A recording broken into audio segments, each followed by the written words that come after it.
အရဟံဆိုတာဘာလဲစိတ်ထဲမှာလောဘဒေါသမောဟလုံးဝကင်းကွာနေတဲ့သဘောလေးအပူမရှိလို့ငြိမ်အေးနေတယ်အရှုပ်တွေမရှိလို့ရှင်းနေတယ်ဆင်းရဲတာတွေမရှိလို့ချမ်းသာနေတယ်အဲ့ဒီအနေအထားလေးကိုအာယုံပြုနိုင်ဖို့လိုတယ်အဲ့ဒါကံကောင်းအောင်လုပ်နေတာအဲ့ဒါပရိစိတ်အရဟံကိလေသာအပူကင်း၍ငြိမ်အေးတော်မူသောမြတ်စွာဘုရားပရိတလုံးချပရိစိတ်ရင်ဘာအကျိုးရှိတော့အနည်းဆုံးတော့108ခေါက်တော့ဆင်ခြင်မိမယ်လေအဲ့တော့အရဟံလို့ဆိုနေတာတဲ့ဘုံဘုံကတော့အဓိပ္ပာယ်လေးပါတွဲပြီးတော့ဆိုနိုင်ရင်ပို့ပြီးတော့သဘောကျတယ်အရဟံကိလေသာအပူကင်း၍ငြိမ်အေးတော်မူသောမြတ်စွာဘုရားတခါတည်းပအောင်လို့နော်အဲ့ဒါဘာလို့တာတော့ကံကောင်းအောင်လုပ်တာကံစိတ်ဥဒုအာဟာရအကြောင်းတရားတွေကိုကောင်းအောင်ပြင်နိုင်မှဘုံဘုံတို့ရကျင်တဲ့အကျိုးရလဒ်ကောင်းတွေထွက်မှာတရားကိုမျက်ချင်မပြတ်နဲ့ဟုတ်လားဟုတ်ကံကောင်းအောင်လုပ်ကံပြီးတော့ပါလားကံကောင်းအောင်နှစ်နည်းပြောမလို့ပြောနော်တနည်းရပါဆိုမေတ္တာတရားကိုယ်စေတနာလေးတွေဖြူစင်တန်ရှင်းနေအောင်ကိုယ်ကံတွေမြင့်နေအောင်ကံတွေအစဉ်အတန်းရှိအောင်မေတ္တာထားရမယ်တတ်တော်အားလုံးရဲ့ပုံမှာချမ်းသာစေခြင်းနဲ့ကောင်းစေခြင်းနဲ့စိတ်ကလေးကိုမေတ္တာလို့ခေါ်တာနော်မေတ္တာကိုချစ်ချင်းနဲ့ရောထွေးပြီးတော့အတိပ္ပယ်ကိုတချို့ကကောင်းကောင်းနားမလည်ကြတာရှိတယ်မေတ္တာဆိုတာတတ်တော်အားလုံးရဲ့ပုံမှာချမ်းသာစေခြင်းလားဘေးရန်တွေကင်းစေခြင်းနဲ့ကျန်းမာရေးကောင်းစေခြင်းနဲ့နှလုံးစိမ်ဝမ်းငြိမ်းအေးစေခြင်းနဲ့အစင်မပြေတာဘာမှဖြစ်စေခြင်းဘူးအစင်ပြေတာတွေကြီးဖြစ်စေခြင်းနဲ့ကောင်းစေခြင်းနဲ့တတ္တဝါတွေရဲ့အကျိုးစီးပွားကိုလိုလားတဲ့စိတ်ကလေးအလွန်အဆင့်အတန်းမြင့်တဲ့စေတနာလေးအလွန်ကောင်းတယ်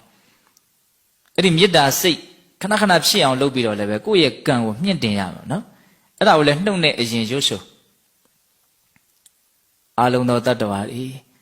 ဘေးရန်ကင်းကွာကိုယ်စိတ်နှပြကျမ်းမာချမ်းသာကြပါစေဒါလို့ဆိုရင်ရပြီအဲ့ဒါကိုထက်ခါရွတ်ဆိုနေကြာရင်စိတ်ဝင်စားပြီးတော့ကိုယ်စိတ်ကအဲ့ဒီထဲမှာတက်ဝင်လာနိုင်လိမ့်မယ်အဲ့ဒါမေတ္တာတက်ဖြစ်လာမယ်ဝိရိယရှိဖို့လိုတယ်ကြိုးစားဖို့လိုတယ်နော်အဲ့ဒါဘာလဲလို့မေးရင်ကံကိုဘုံဘုံတို့တွေပြင်ဆင်ကြတာပေါ့ကောင်းအောင်ပြင်တာ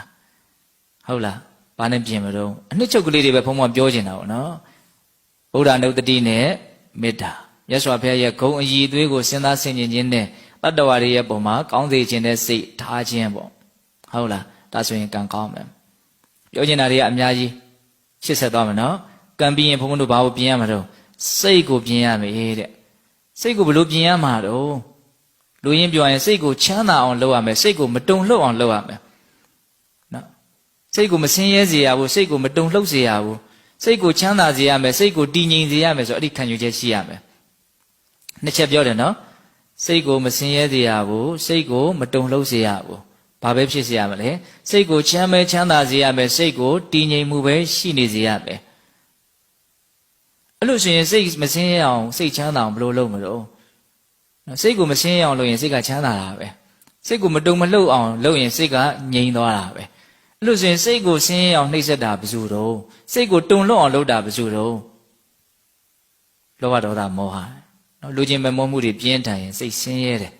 မကျေနပ်မှုဒေါသတွေပြင်းထန်ရင်စိတ်ဆင်းရဲတယ်ဘာမှမသိဘူးဘဝမှာဖြစ်သလိုပဲနေတယ်အသိဉာဏ်ရှိအောင်မလုပ်ဘူးလောဘဒေါသနေအောင်မလုပ်ဘူးဘဝခန္ဓာကြောင့်သိအောင်မလုပ်ဘူးကုသိုလ်ကောင်းမှုစိတ်ဝင်စားကောင်းမှမသိဘူးမောဟတွေနဲ့လွှမ်းနေရင်အဲ့ဒါစိတ်ဆင်းရဲတယ်စိတ်ကိုနှိပ်စက်မဲ့အရာတွေကိုလောဘဒေါသမောဟဆိုတာတပြိုင်တည်းထဲမှာပဲစိတ်ကဆင်းရဲပြီဟေ့ဆိုတာနဲ့စိတ်ကငြိမ်တော့ဘူးစိတ်တုန်လှုပ်တယ်ဆိုတာဆင်းရဲလို့တုန်လှုပ်တာနော်ချမ်းသာနေရင်စိတ်ကမတုန်လှုပ်ဘူးငြိမ်နေတာဟုတ်လားအဲ့တော့စိတ်မတုန်လှုပ်ခြင်းမူဆိုလို့ရှိရင်ဘုန်းဘုန်းတို့ဘာလုပ်မလို့ချမ်းသာအောင်လုပ်ရမယ်ချမ်းသာအောင်လုပ်မယ်ဆိုရင်ဘယ်လိုလုပ်မလို့မဆင်းရဲအောင်လုပ်ရမယ်မဆင်းရဲအောင်ဆိုရင်ဘယ်လိုလုပ်မလို့ဆင်းရဲစေတတ်တဲ့အရာတွေကိုဝင်မလာအောင်လုပ်ရမယ်ဆင်းရဲစေတတ်တဲ့အရာတွေဘာတွေတော့လောဘဒေါသမောဟရောနော်အဲ့ဒါဘယ်လိုလုပ်ရမလဲဆိုတော့အနှစ်ချုပ်ပြောရင်တတိနဲ့လုပ်ရတယ်တဲ့တတိနဲ့ကာကွယ်ရတယ်ကိုဘာဖြစ်နေတယ်လဲဆိုတာလေးကိုအမှန်ကန်အောက်မေ့နေတဲ့သဘောလေး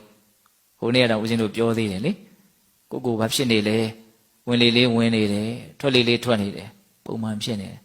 အဲ့ဒါလေးပုံမှန်သတိလေးထားလိုက်ပြီးဟေ့ဆိုတာနဲ့လောဘဒေါသမောဟကဝင်ကိုမရအောင်ကာကွယ်ပြီးသားတားဆီးပြီးသားဖြစ်တယ်သူတို့ဝင်မလာဘူးဟေ့ဆိုတာနဲ့စိတ်ကမစင်ရဲဘူးအနှောက်အယှက်ပေးမဲ့ကောင်းတင်နဲ့ကင်းနေတယ်စိတ်ကချမ်းသာသွားသူတို့နဲ့ဝေးလေစိတ်ကချမ်းသာလေချမ်းသာပြီးဟေ့ဆိုလေးပါတော့ငြိမ်လေးပဲဟုတ်လားဒါကြောင့်ကိုယ်စိတ်ကိုတတိနဲ့ကာကွယ်စောင့်ရှောက်ရမယ်ဒီစိတ်ကိုဝင်ပြီးတော့နှိပ်